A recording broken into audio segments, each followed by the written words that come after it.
Thank you very much. And these are very difficult acts to follow, obviously, because previous speakers have vastly more experience than I have had. And secondly, they've more than covered the area that I was supposed to or plan to.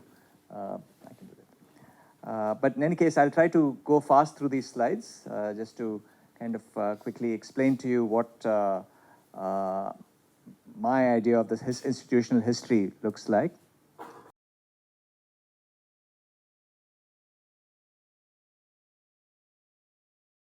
Grid electricity came to Calcutta in 1889, and then in the next half century or so, a lot of generation, mostly hydro power, all across the country. And we've already heard about the 1948 Electricity Supply Act, which sort of set the stage for electricity being considered a dual subject, meaning both states and the center had jurisdictional charge over the sector. Now, this created both opportunities and challenges in subsequent decades. But most importantly, and I think Mr. Devsahayam has already pointed this out, the political economy of the sector sort of got established very early on in terms of interests, in terms of how the state became both the regulator and the owner and the supplier in the sector, etc. So there were all kinds of difficult situations that began at the very outset. Now, in terms of post-independence development of the sector, we have identified broadly three periods of the sector.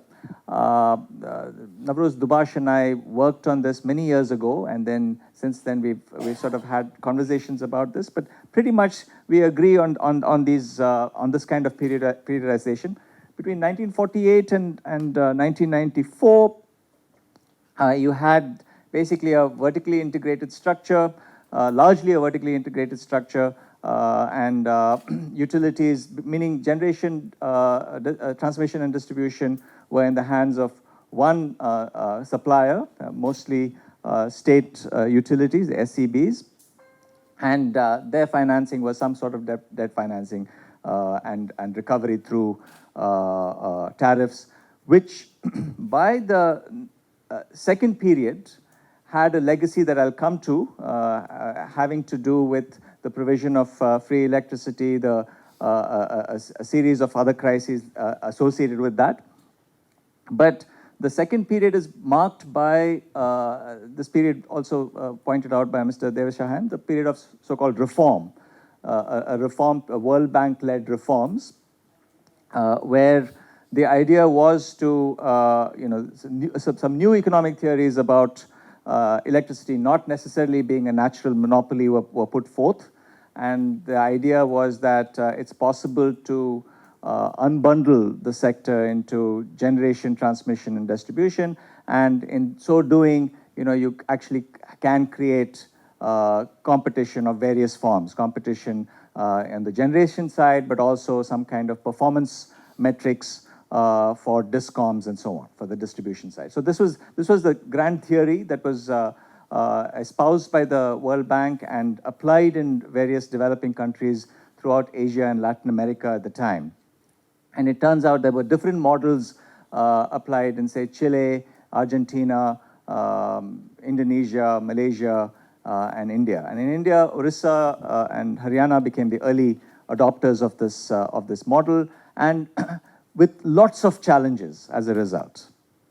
It turned out that the SEB's fiscal crisis was not really resolved. That was, in fact, amplified in the process for the same reasons that Mr. Devsahayam pointed out, that essentially the generators didn't have to take on any risk. In fact, they were rewarded rather unjustly, unfairly, one might say, in relation to normal rates of return through their power purchase agreements. And of course, the distribution utilities, which were all publicly owned, ended up with all the risk.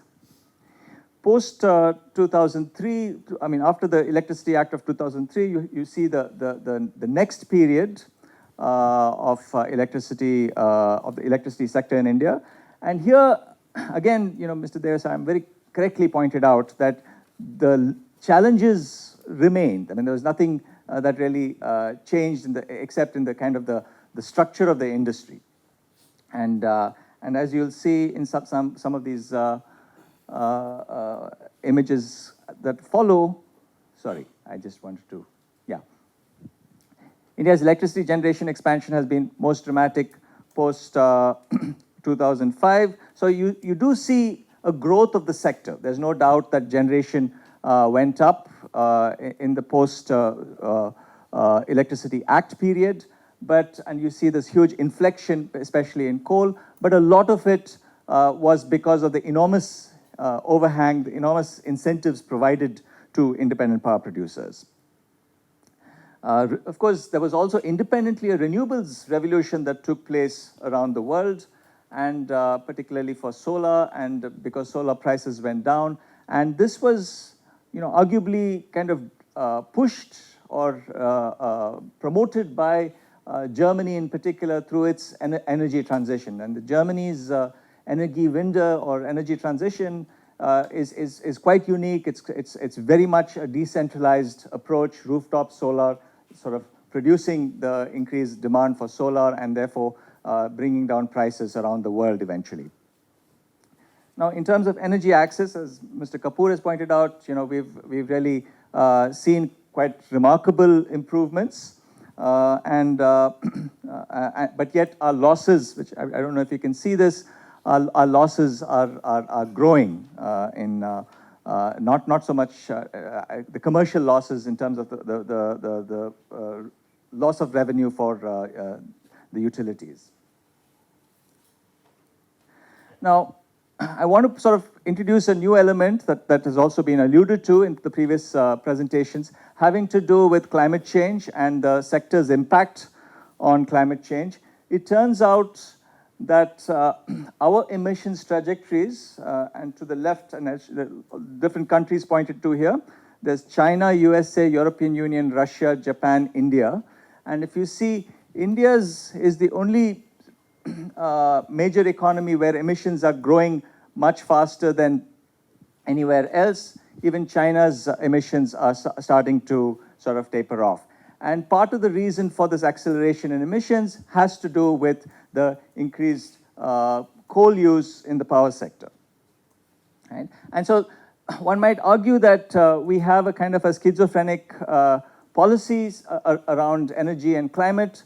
On the one hand, we've made these enormous commitments to have 175 gigawatts of renewable capacity, a lot of very ambitious land use commitment as well to trap carbon in the forests and soils. But if you look at the acceleration, the kind of commitments that we've already made in the coal sector, another 50 gigawatts of coal is being anticipated in just the next decade or so. So that's sort of a mismatch that we have to pay attention to. And even with our climate commitment, which is quite ambitious, where we say 40% of capacity by 2030 will be non-fossil fuel, in terms of generation, that comes to about 22%, still fairly low considering the climate challenge. Because the climate challenge is very, very stark. What we see is that we are already run out of time to have a good chance or a fair chance of achieving a 2-degree warming by the end of the century.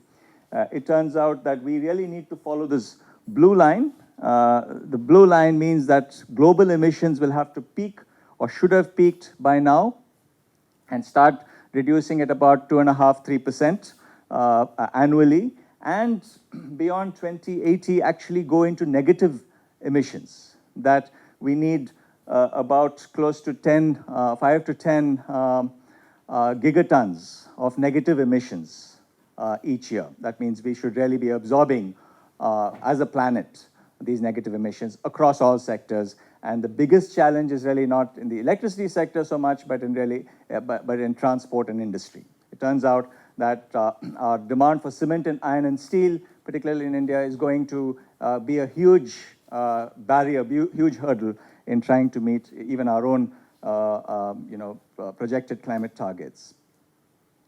So let me just try and wrap this up by pointing to a few challenges that one might term lock-ins. A lock-in is a situation where we get trapped because of a variety of set of circumstances, social, political, institutional, technological, and from which it's very difficult to extricate ourselves easily. We have to really unravel a lot of knots or cut something somewhere in order to actually make that kind of transition. So one kind of lock-in that we've already, which Mr. Kapoor pointed to as a legacy issue, that we've already kind of gotten ourselves into, has to do with an old problem stemming from the 1980s, when political promises for free electricity to farmers led to a situation where irrigation pump sets were no longer metered, SEBs no longer could figure out where some of their revenue loss was coming from, and some of it was attributed to technical losses and to theft, so some others to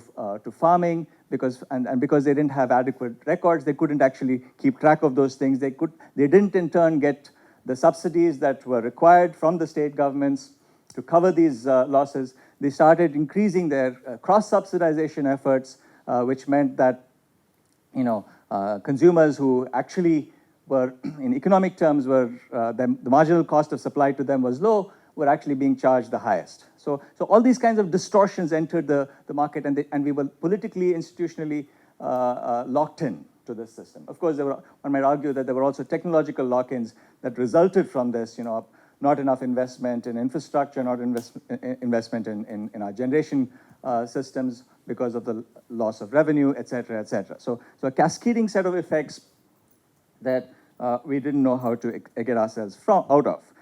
Since the 2000s, we have, if going away from the electricity sector, looking at other parts of the energy sector, we're sort of creating new kinds of lock-in, especially with our LNG policy. And suddenly we feel that natural gas is going to be our savior, and enormous investments, very high capex for LNG terminals, pipelines, etc., that are causing another, raising the specter of another kind of stranded asset challenge, apart from coal, as you pointed out. Yeah, and thing to bear in mind is by the 2040s, most of our building infrastructure is yet to be built. So that means that we really have to think very seriously about our future use of cement and iron and steel, which are very energy intensive parts of the, very sort of carbon intensive parts of the energy sector. Let me try and wrap up with a couple more slides on this lock-in issue in particular. This challenge of that's shown in this graph here has to do with the current account deficit and its relation to oil imports. A third of our current account deficit is basically because of oil imports, and so that's really something we don't have a clear strategy for moving out of. Right? Electric vehicles, yes, but in the long term, there's a huge set of challenges coming from that sector as much as from anything else. Yeah, so what we see in political economy terms is something quite significant. We have a weakening public sector institutions. Our public sector institutions have been weakened in many parts of the system, not just in electricity, partly because of this trend towards going to independent contractors, consultants, and so on. And so that's been documented widely, especially in the water and sanitation sector. In the electricity sector, one might argue that this has been neglected for a long time, and partly because of the fiscal crisis that the SEBs have faced, but because the DISCOMs so the risk has been transformed from the sector as a whole, just to the state utilities, the DISCOMs, there's less of a kind of a capability that's available within that segment. The other issue one might argue is that market institutions and subsidies have been sort of grafted onto the status system, meaning what has happened in post-2004 is no different from pre-2003, before the Act, because the subsidies for powerful consumer groups and politically connected producer elites continues. I mean, so that just has gotten amplified over the years. So in terms of sustainability challenges, we can think about all of these. There's the fiscal condition of DISCOMs been talked about greatly. Questions of affordability of electricity, especially with increasing number of high-cost PPAs, the challenge of climate change, energy imports, and then, of course, the other environmental issues relating to resources and pollution. Right? So this is a very complex sector with a large number of challenges. I won't spend time on those graphs, but in terms of what we might want to discuss over the next couple of days around solutions, first of all, improving finances of DISCOMs will require a very concerted effort. It's not, business as usual won't help us. We really need to think about whether there are alternative models for thinking about DISCOMs. Efficiency Vermont and what Manu will talk about later today or tomorrow around the experiments in Delaware are very interesting examples of how megawatts can be part of what utilities can be involved with, using sort of developing energy efficiency utilities and so on. Finding other ways to decrease exposure to subsidies, enhancing the scope of distributed decentralized power, that's another way to do this. And of course, efficiency and distributed renewables as a way to avoid large investments. I mean, so certainly, the solar sector, you don't need centralized solar power utilities.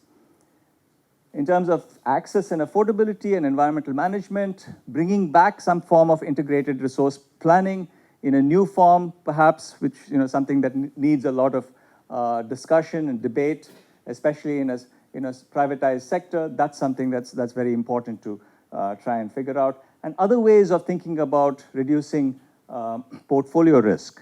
So one, of course, is to sort of stop trying to further securitize the power sector, transform power sector assets into securities, and of course, increasing the share of decentralized grid-connected renewables for the kind of Jeremy Rifkin vision that Mr. Devashayam has also pointed out. Thank you.